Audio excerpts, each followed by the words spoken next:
Hi, and thanks for logging on to the Daily Dvar. And here's a brand new halacha for you, and it's for Tuesday, the 8th day of January. Here we go. I just want to remind you that Tuesday is Rosh Chodesh. That's Monday night and Tuesday. Rosh Chodesh, please remember that. It's Rosh Chodesh Shavat. Just for your interest, Rosh Chodesh Shavat, according to the opinion of Beis Shammai, is the new year for trees. We all go according to Beis Hillel's opinion, and we're going to celebrate the new year for trees on the 15th of Shvat. I'll tell you about that in about 2 weeks.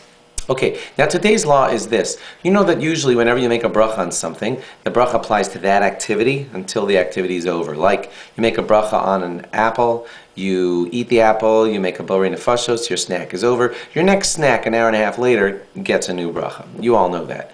Where it gets interesting is the bracha on Torah. At the beginning of the morning, in our morning brachos, we make a bracha for learning Torah. Immediately afterwards, we say the paragraph, Elu dvarim she'ein lahem shiur, ask shali yivarechecha, and all those phrases that we say right there are pieces of Torah, so that our bracha on Torah applies to the Torah that we do right afterwards. That's how it's arranged.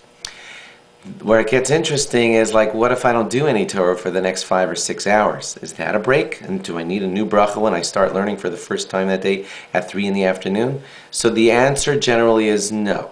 No. The bracha that you make on Torah at the beginning of the day covers most, well, I'll tell you an exception in a minute, but it covers the learning that you do throughout the rest of the day. That's, and all the normal things that you need to do, like eat, work, shower, go to the bathroom, all those kinds of things are not considered a break from the bracha that you made in the morning. Where it gets interesting, though, is one more thing.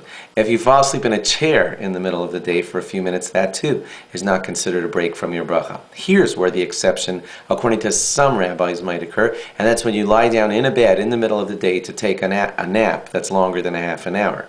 That can be considered a break from all the thinking of Torah or the planning on Torah that you have done at the beginning of the morning. Some rabbis actually say that if you wake up from a long nap in a bed, that you would need a new bracha, but not all rabbis agree to that. You might want to ask, the more common custom is to not make a bracha on Torah at the end of a nap.